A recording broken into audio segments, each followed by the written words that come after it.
At 2:47 a.m., Musa's world was collapsing. The eviction notice lay crumpled on his floor. 3 days. That's all he had left.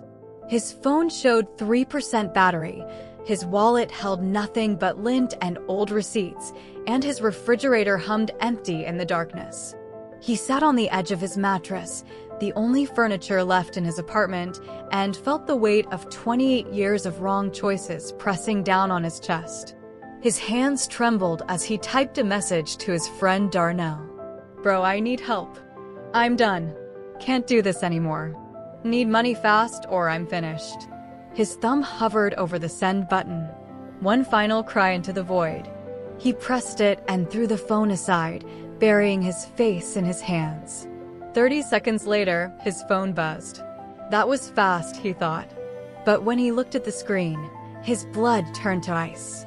The response was from a number he didn't recognize. "Who is this?" Musa's stomach dropped. He scrolled up frantically. Wrong contact. Wrong number. His message had gone to someone else entirely. He started typing an apology, but another message came through before he could send it. "I asked you a question. Who is this?" With shaking fingers, Musa typed back, "Sorry, wrong number, man. My bad." He waited, heart pounding. A full minute passed.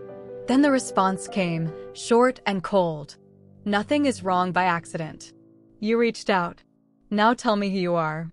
Something in those words made Musa answer honestly. "My name is Musa. I'm nobody. Just made a mistake." The response came faster this time. "I know who you are now, Musa.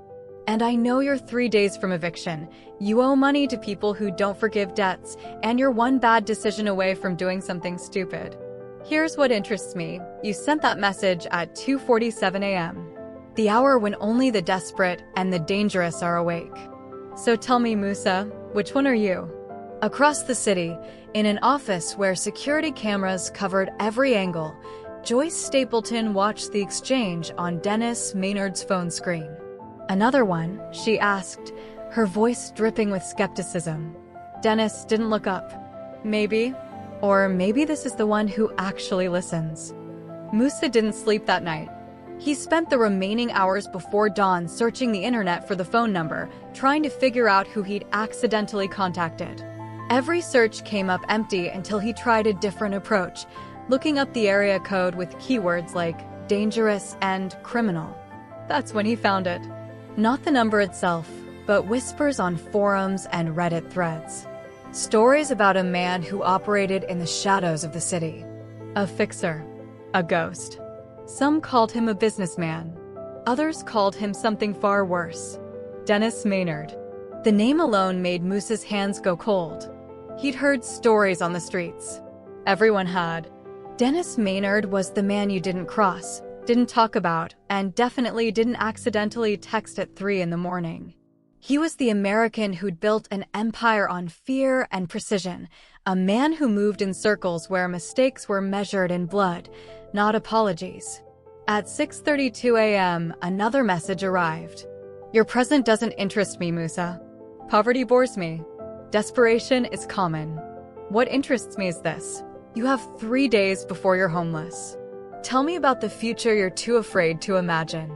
Musa stared at the words, reading them 3 times. Was this a trap? A game? He typed and deleted 5 different responses before finally settling on the truth. "I don't think about the future anymore. Can't afford to dream when you're drowning." The response was immediate. "That's your problem. You think dreams cost money. They don't. They cost courage. And courage is the one thing you have left, whether you know it or not. Meet me today, 5 p.m.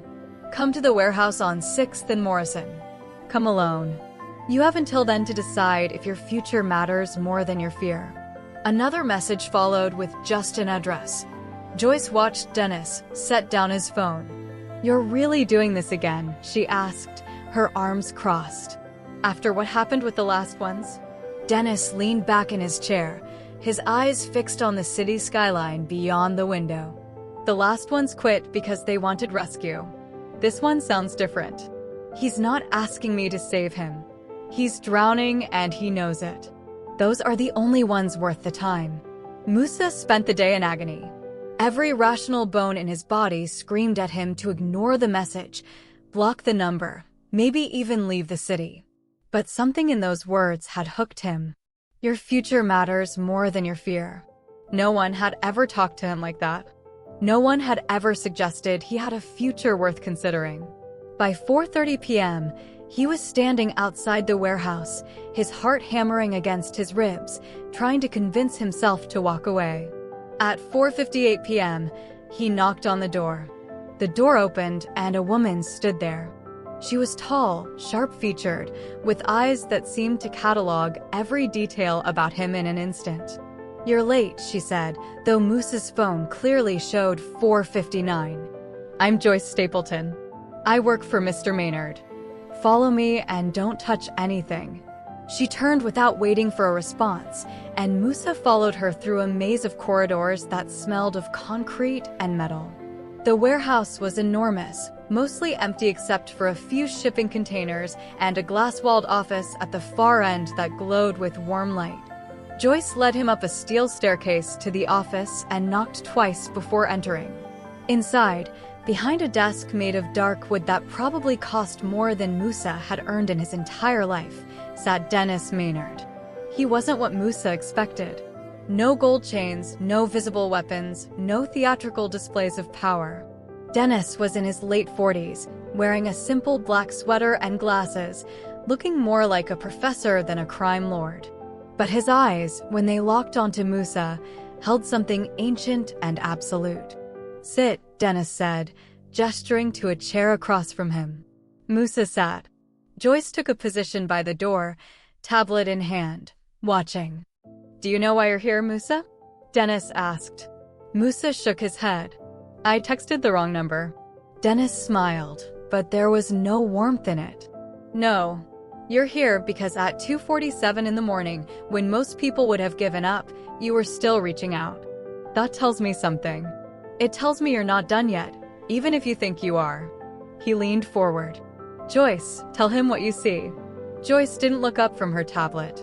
"I see a 28-year-old man with an eviction notice, $14,000 in debt to various loan sharks, no job history longer than 6 months, 2 assault charges from when he was younger, and a pattern of self-sabotage that suggests he's more comfortable failing than trying. I see someone who's going to waste Mr. Maynard's time."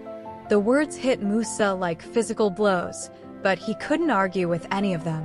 Dennis held up a hand. "She's not wrong about your history, but here's what she's missing. You're still alive. With the debts you owe and the people you owe them to, that takes either incredible luck or incredible survival instinct. I think it's the latter. And that's the foundation we're going to build on." Musa found his voice. "Build what?" Dennis stood and walked to the window. "Your future. But understand something first. I'm not going to give you money. I'm not going to pay your debts or give you a job or solve your problems. What I'm going to give you is something much more valuable and much more painful.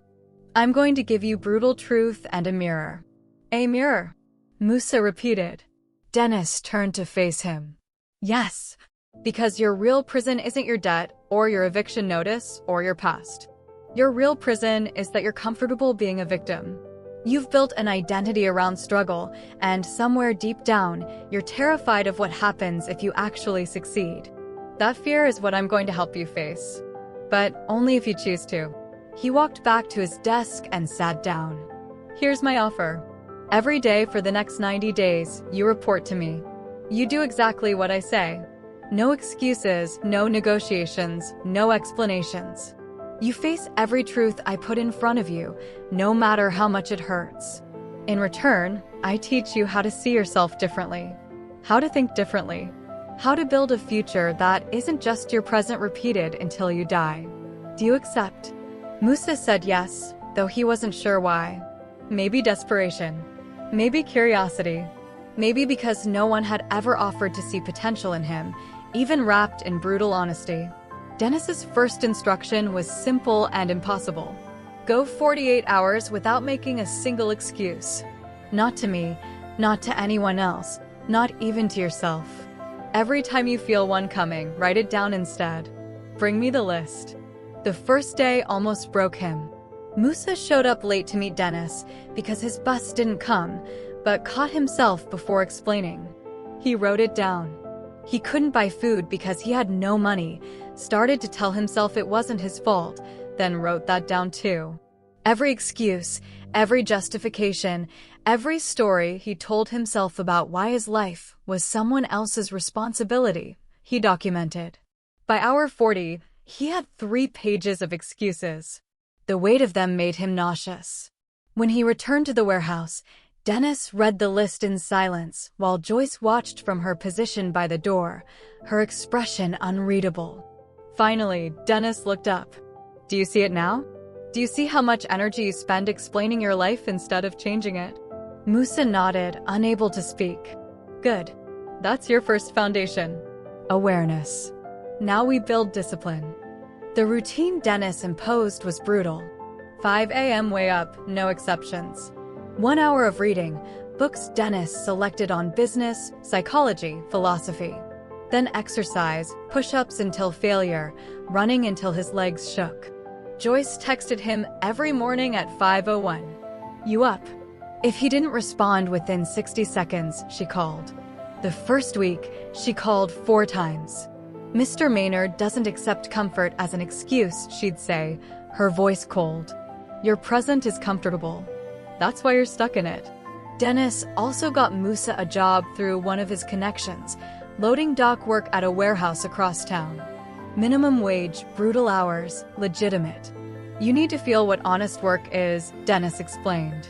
Not because it's noble, but because you need to know the difference between earning and taking. Right now, you don't. Musa wanted to argue, but the no-excuse rule held. He took the job. His old friends noticed immediately. They found him on the loading dock during his break on day 3. Khalil, his running partner from the old days, laughed when he saw Musa in a work vest. Man, what are you doing? Loading boxes? Since when did you go straight? The mockery stung, but Musa just shrugged. Needed work. Khalil shook his head. You know there's easier money out there. Real money. You going soft on us?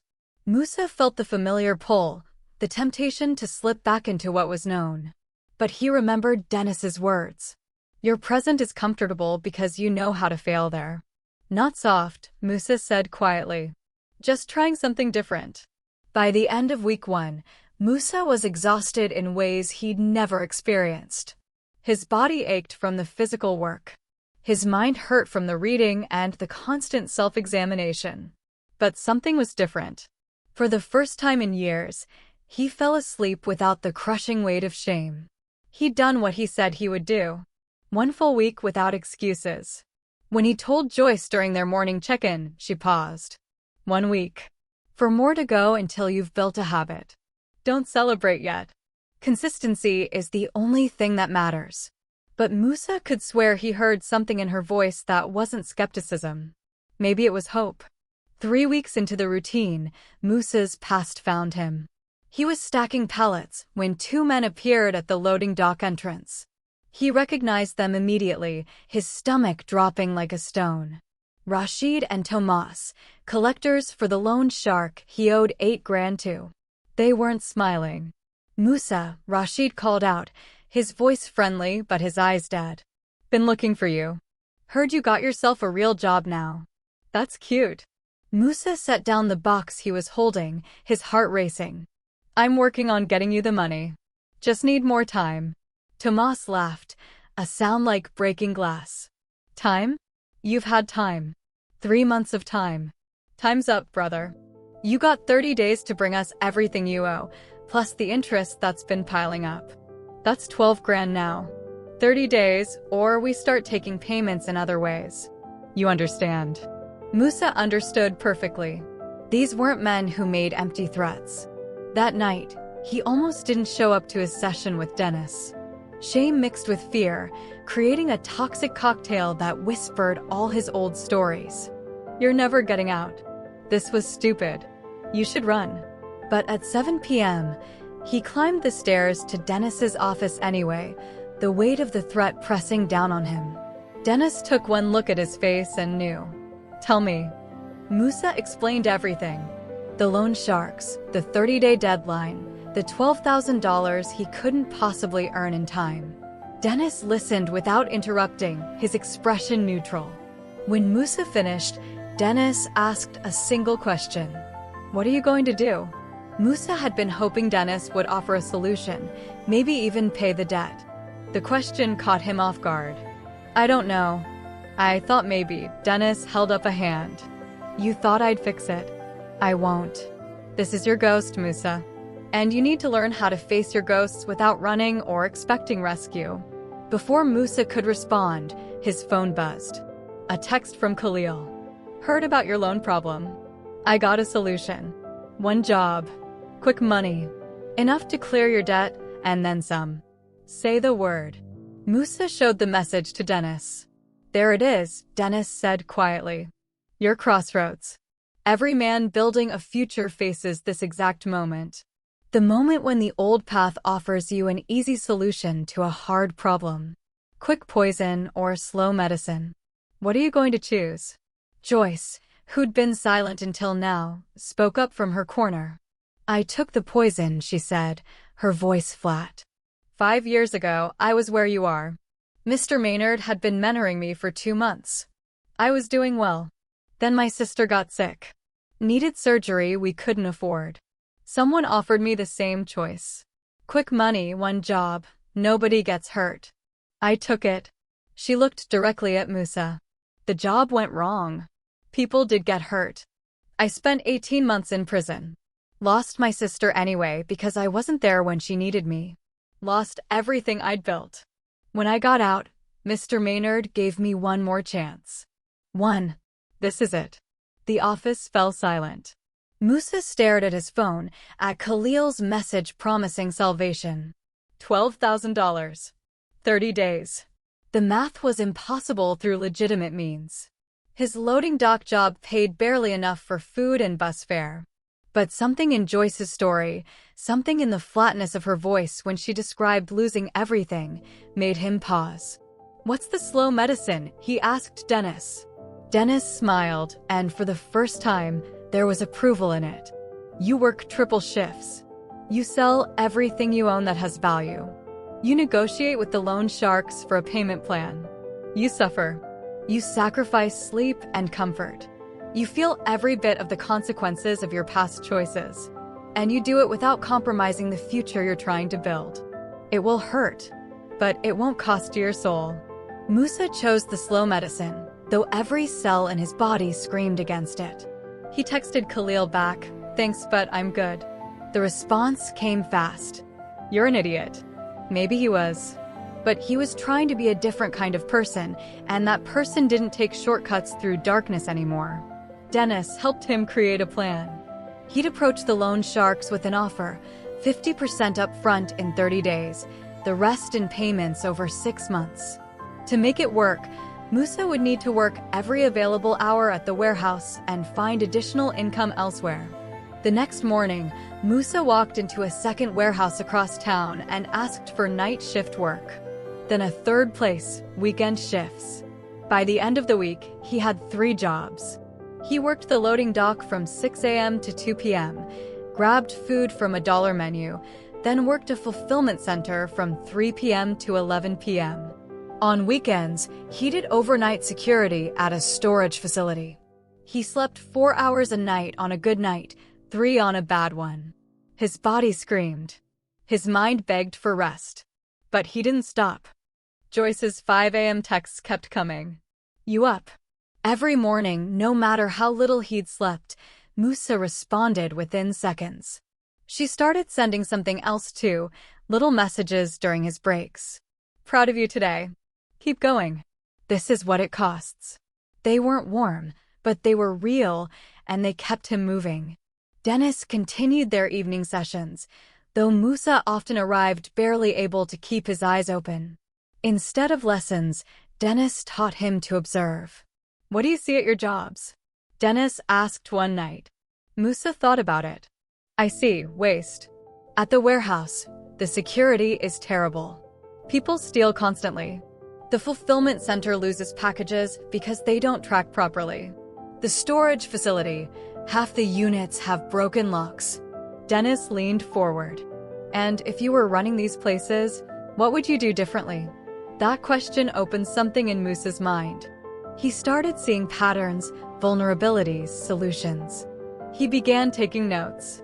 During his second week of triple shifts, something happened. The warehouse supervisor noticed Musa watching the dock cameras during his break. "You looking for something?" the man asked. Musa hesitated, then spoke. "Your blind spot. Loading dock 3. Cameras positioned wrong. I've seen 2 guys pocketing inventory over the last week. You're losing money." The supervisor studied him, then checked the footage. 2 days later, he called Musa into his office. "You were right. Saved us about $3,000 in stolen goods. You got an eye for this." He handed Musa an envelope. "Bonus. 500. You ever think about security consulting?" Musa stared at the money in his hands. $500 earned by seeing, by thinking, by offering value. Not taken. Earned. That night, he brought it to Dennis. "This," he said, holding up the envelope. "This is different. I saw something, said something, and got paid for it. Is this what you meant?" Dennis nodded slowly. "That's exactly what I meant. You just discovered what you're worth when you apply your mind instead of just your back. Now tell me, what if you did that intentionally? What if you studied security systems, learned the business, and offered your knowledge to companies as a service?" The idea clicked into place like a key in a lock. Musa had spent years on the streets. He knew how thieves thought because he'd been around them. He understood vulnerabilities because he'd exploited them before. But now he could use that knowledge legitimately. He could build something from the same skills that had once dragged him down. "I could start a consulting business," Musa said slowly. "Security consulting. Help businesses protect themselves." Joyce, listening from her corner, finally smiled. "Now you're thinking like someone with a future." The 30 days came. Musa walked into the meeting with the loan sharks with $6,000 cash, every penny earned through sweat and sacrifice. Rashid counted it slowly, then looked up. "This is half. We said 12. Musa met his eyes. "I know. I'm offering you 6 now, 3 more in 3 months, and 3 more 3 months after that. 9 total. That's the best I can do." Tomas started to speak, but Rashid held up a hand. "Why should we accept less?" Musa's voice was steady. "Because I'm not running. I'm not hiding. I'm here, face to face, with money I earned. And I'll keep earning. You'll get paid. Maybe not all at once, but you'll get paid. Or you can try to squeeze blood from a stone and get nothing." After a long silence, Rashid nodded. 3 months. Don't be late." With the loan sharks off his back temporarily, Musa could breathe. But he didn't slow down. If anything, he accelerated. Dennis and Joyce helped him build a business plan for his security consulting company. Joyce, it turned out, had an MBA she'd earned before her prison stint. She taught Musa how to structure proposals, price his services, and present himself professionally. "Your street knowledge is your asset," she explained. "But you need to package it in a way that businesses trust. That means professional proposals, clear pricing, and testimonials." Testimonials were the hardest part. Musa had no track record, no credentials, no business history. But he had the warehouse supervisor who'd given him that first bonus. Dennis made a call, and suddenly Musa had his first real reference. Armed with a simple website Joyce helped him build and a handful of printed business cards, Musa started reaching out to small businesses in rough neighborhoods. His pitch was simple. "I understand how criminals think because I came from that world. Let me help you protect what you've built." The first 10 businesses said no. The 11th, a small grocery store that had been robbed twice in 3 months, said maybe. The owner, an older man named Mr. Chin, listened to Musa's assessment of his security weaknesses. Cameras pointed wrong. Blind spots in the aisles. Predictable cash drops. Musa laid it all out. "Give me $500 and 1 week." I'll redesign your security setup and train your staff. If you don't see results, you don't pay the second half. Mr. Chen studied him for a long moment, then nodded. 1 week. Musa worked that week like his life depended on it, because it did. He repositioned cameras using equipment Mr. Chen already owned. He changed the cash drop schedule to be random instead of predictable. He taught the staff how to watch for common shoplifting techniques. He even suggested moving high-theft items to more visible locations. At the end of the week, Mr. Chen had caught 2 shoplifters and prevented a potential robbery because the staff noticed someone casing the store. He paid Musa the full $1,000 and wrote him a glowing review. 1 client became 2. 2 became 5. Word spread in the neighborhood that there was a young guy who understood how to stop crime because he understood criminals. Musa dropped one of his warehouse jobs to focus on consulting. Then the second one. Within 3 months, his security business was earning more than all 3 jobs combined. He hired his first employee, a kid from his old neighborhood who needed exactly what Musa had needed, a chance. During this time, Musa moved into his own apartment. It wasn't much, just a studio with a Murphy bed and a window that overlooked a parking lot. But it was his. Paid for with money he'd earned legitimately. The first night there, he sat on the floor and cried. Joyce had told him something weeks earlier that had stuck with him. The opposite of poverty isn't wealth. It's agency. The ability to make choices. For the first time in his adult life, Musa had agency. His old neighborhood noticed his rise. Some were proud. Others were suspicious. Khalil stopped by one of the businesses Musa was consulting for, watching him work. "Look at you," Khalil said, his tone unreadable. "Businessman now. Forgot where you came from?" Musa shook his head. "I remember exactly where I came from. That's why I'm here." Khalil's eyes hardened. "We'll see how long this lasts. The streets always pull you back, brother. Always." After he left, Musa felt the old fear creep in. Was Khalil right? Was this all temporary, a brief detour before he ended up right back where he started? That night, Dennis asked him about the encounter. Musa shared his fear, the voice that said he was pretending, that eventually the mask would slip and everyone would see he was still just a broke kid from the streets playing dress-up. Dennis was quiet for a moment, then spoke. "That voice will never completely go away. That's not a bug, it's a feature. It keeps you humble, keeps you working. The difference now is that you have evidence against it. 3 months ago, that voice said you couldn't hold a job for a week. Now you employ people. 3 months ago, it said you'd never pay back your debts. Now you've paid back 6,000 and you're on track for the rest. The voice lies, Musa. Your actions tell the truth." 6 months into his business, Musa had 20 clients, 5 employees, and a reputation. He'd paid the loan sharks their second installment on time. His mother, who he'd been too ashamed to contact for years, started answering his calls again. Life was working. And that terrified him more than failure ever had. Because now he had something to lose. That's when Khalil came back, and this time, he wasn't alone. They met at a diner Musa used for client meetings. Khalil slid into the booth across from him, and 2 other men Musa didn't recognize sat nearby. "Got a business opportunity for you," Khalil said, his smile sharp. "Real business. The kind that pays real money." Musa's stomach tightened. "I'm good, man. Business is good." Khalil laughed. "Your little security consulting? That's cute. I'm talking about $200,000. 1 job. 3 nights. All you do is provide information about security systems for a few businesses. That's it. Just information. You don't have to do anything illegal yourself." Musa knew exactly what Khalil was asking. He wanted Musa to give up his clients' security details so they could be robbed. It was elegant in its evil, using Musa's new legitimate skills for criminal purposes. "I can't do that," Musa said quietly. "Can't or won't?" one of the other men asked. "Because 200 grand solves a lot of problems. Pays off all your debts. Sets you up real nice. All for information you already have." Khalil leaned forward. Think about it. These businesses, they have insurance. Nobody really gets hurt. You get paid. Everybody wins. Musa thought about the grocery store owner, Mr. Chin, who'd taken a chance on him.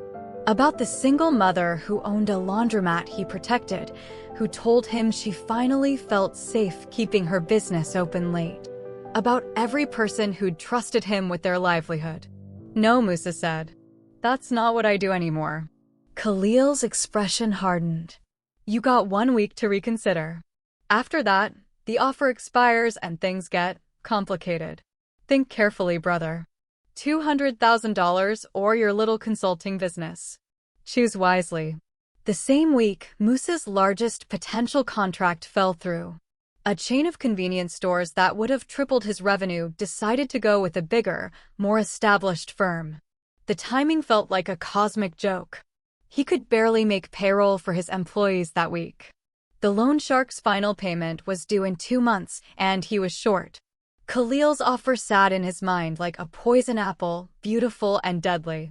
He went to the warehouse to meet Dennis, but when he arrived, Joyce told him Dennis was out of the city for 2 weeks. He said you'd probably come looking for him, Joyce said. He told me to tell you that this is your test, not his. He can't take it for you. Musa felt abandoned, then realized that was exactly the point. He'd been depending on Dennis as a safety net. But safety nets don't build strength. Falling and catching yourself does. That night, Musa sat in his apartment with Khalil's offer written on a piece of paper in front of him. $200,000. Financial freedom. On the other side, his integrity, his client's trust, everything he'd built. He thought about Joyce's story, how she'd taken the quick money and lost everything.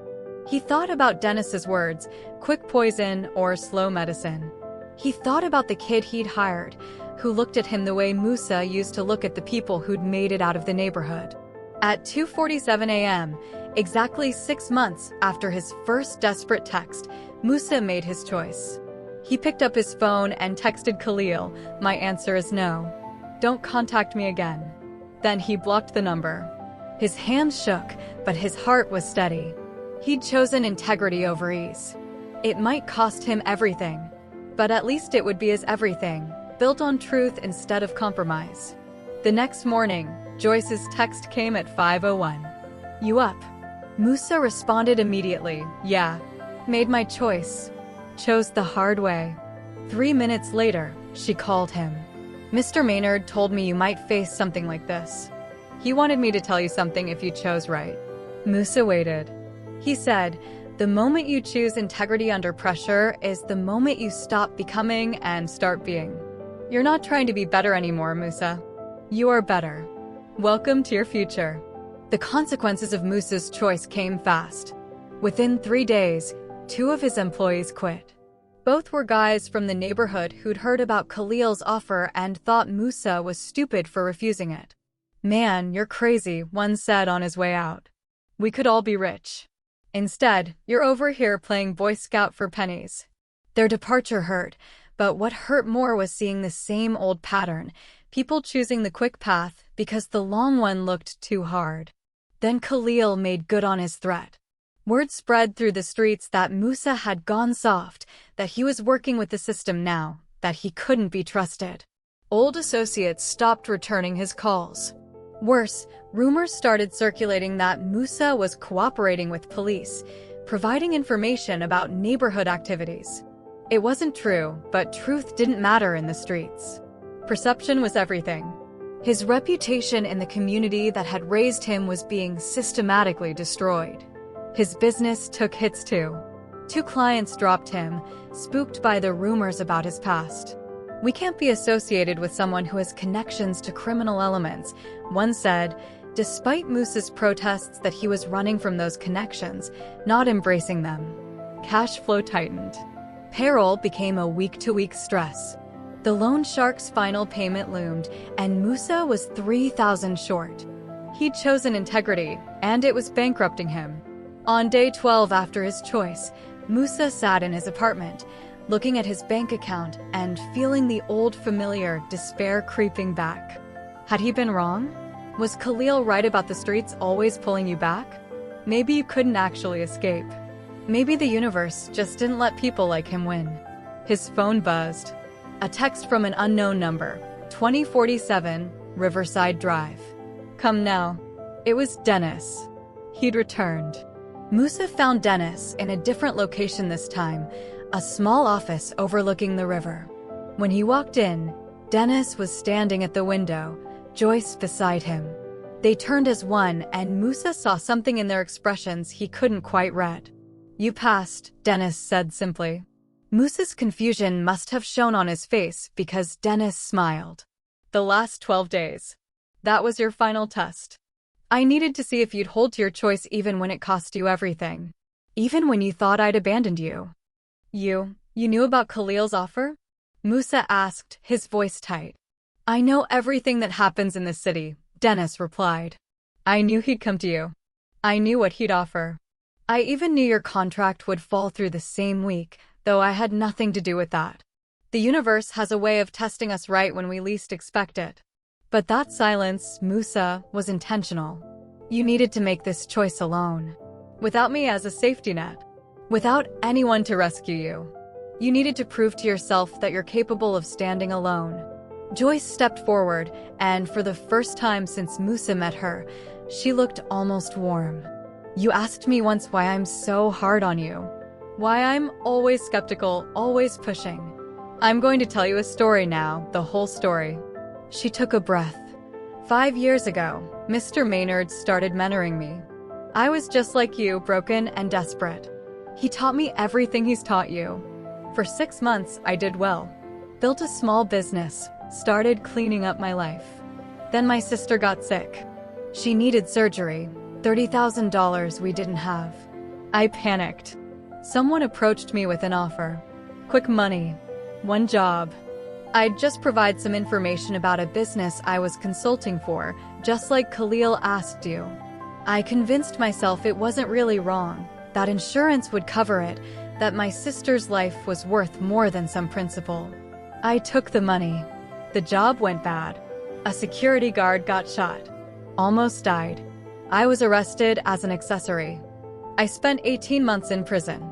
My sister. Joyce's voice cracked. She died 3 months after I went in. I wasn't there. I chose the quick money, and I lost everything that mattered. Musa felt tears forming in his eyes. When I got out, Joyce continued, Mr. Maynard gave me one more chance. He made me his assistant, made me watch other people go through what I went through, made me document their journeys. You're the 5th person he's mentored since me. The other 4 all failed the same test you just passed. They all took the quick money when it was offered. You're the first one who didn't. That's why I've been so hard on you. I needed to see if you were different. You are. Dennis spoke again. 15 years ago, I got a wrong text message. 3 in the morning, from a kid named Marcus. He was desperate, scared, asking for help. I ignored it. Deleted it. I was too busy, too important, too focused on my own empire. 3 days later, Marcus tried to rob a convenience store to get money. The owner shot him. He died on the scene. He was 19 years old. Dennis's voice was heavy with old pain. I've lived with that choice for 15 years. When you texted me 6 months ago, it was like the universe giving me a second chance. A chance to answer the call I ignored. You're not just my student, Musa, Dennis continued. You're my redemption. Every lesson I taught you, I was teaching myself. Every time you chose the hard path, you proved that second chances matter. That people can change. That the future is not the present extended, it's the present interrupted by courage. He pulled an envelope from his pocket and handed it to Musa. Inside is a check for $50,000. I'm investing in your business. Not because you need rescue, but because you've earned investment. Use it to expand, to hire, to build what you've been building. You've proven you won't waste it. 6 months later, Musa stood in front of 30 people in a small office space he'd leased in the downtown area. The walls still smelled like fresh paint. His company logo, a phoenix rising from scattered ashes with the words "Second Chance Security Consulting," hung behind him. He'd just finished his first all-hands meeting with his team, 15 security consultants and 15 support staff, all of them people from difficult backgrounds who'd chosen the hard path of rebuilding. The kid he'd hired first, a 19-year-old named Tyrell, approached him after the meeting. "Boss, I just want to say thank you. A year ago, I was exactly where you found me. Lost. You could have hired anyone, but you hired me. You didn't just give me a job. You gave me a reason to believe I could be different." Musa put a hand on his shoulder. "You gave yourself that reason, Tyrell. I just showed you where to look." Joyce walked up, holding a tablet. She was officially his COO now, co-owner and chief operating officer. Dennis had transferred his shares to her as a gift, telling Musa she's earned her redemption too. "Build this together." She smiled, a real smile, something Musa saw regularly now.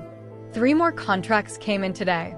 That hospital system we pitched, the university campus, and the downtown business association. If we take all 3, we'll need to hire 10 more people. Musa looked at the numbers and felt that old familiar fear start to creep in before he shut it down. "Let's do it. But we hire carefully. People who need second chances." The 1-year anniversary celebration happened that evening. Dennis attended, dressed casually, looking like any other successful businessman rather than the legend he was. He'd been pulling back over the last few months, checking in less frequently, giving Musa space to fly.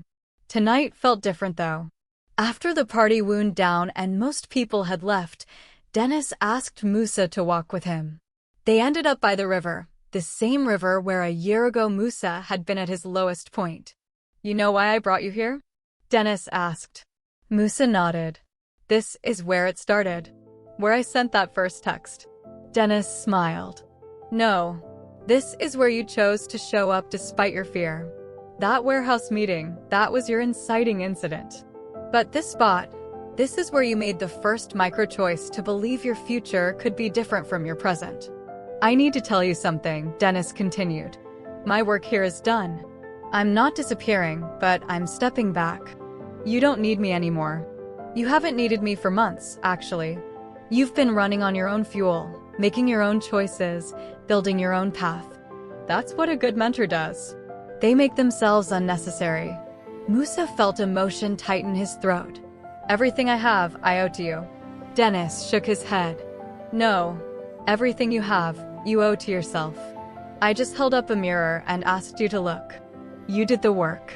You made the sacrifices. You chose integrity when it cost you everything. That was all you." They stood in silence for a moment, watching the water move. Then Dennis spoke again. "There's someone else I want you to meet. Someone who's where you were a year ago." He pulled out his phone and showed Musa a text message thread. It had started 3 days ago. "This young woman, her name is Aisha. She sent a wrong text to one of my associates. When they told me about it, I thought of you.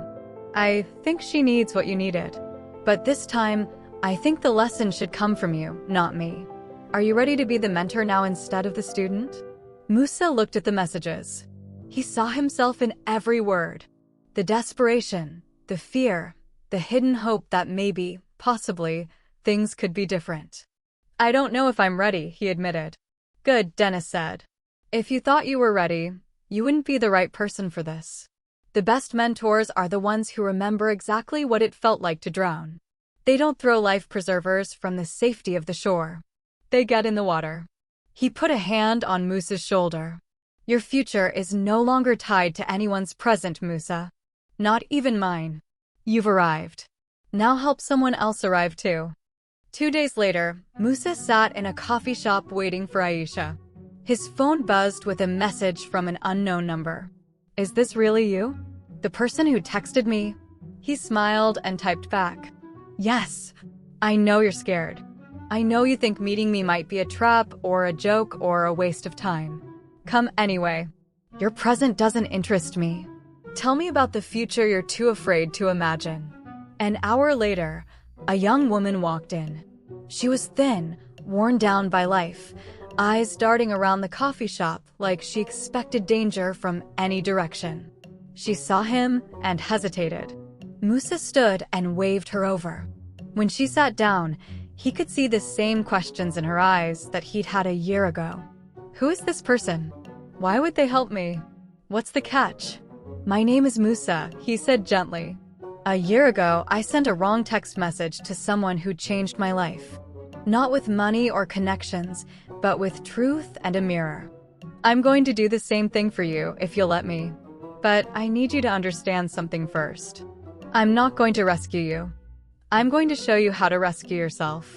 The question is, are you ready to see who you really are underneath all the fear and failure? Aisha's eyes filled with tears. I don't know if I can do this. Musa reached across the table and gently pushed a napkin toward her. Neither did I. But I showed up anyway. You're already here, Aisha. That's the hardest part. Now we just take it one day at a time. One choice at a time. One moment of courage at a time. Your future is not your present. It's just waiting for you to dare to reach for it. As Aisha began to share her story, Musa felt the circle complete itself. He'd been drowning a year ago, and someone had pulled him up. Now he was pulling someone else up, and somewhere down the line, she'd pull up another. That was how the world changed. Not through grand gestures or massive interventions, but through one person daring to believe in another person's future, even when that person couldn't believe in it themselves. That night, Musa received a final text from Dennis. Watched from across the street. You did well. Remember, your legacy isn't what you build. It's who you become and who you help become. The rest is just noise. Proud of you, son. Musa read it 3 times, then looked at himself in the reflection of his dark phone screen. He barely recognized the man looking back. This version had hope in his eyes, had purpose, had a future that was entirely his own creation. The mirror Dennis had given him a year ago wasn't a physical object. It was the ability to see himself truthfully. And for the first time in his life, Musa liked what he saw. Dear friend, if you felt even a spark of recognition in Musa's story, if you saw yourself in his struggle or his transformation, don't keep it to yourself. Share this story with someone who needs to hear that their present isn't their destiny. Like this video, subscribe to this channel, and join me in this journey of courage and transformation. Remember, your next chapter of success begins the moment you dare to reach for a future different from your present. Start today. The mirror is waiting.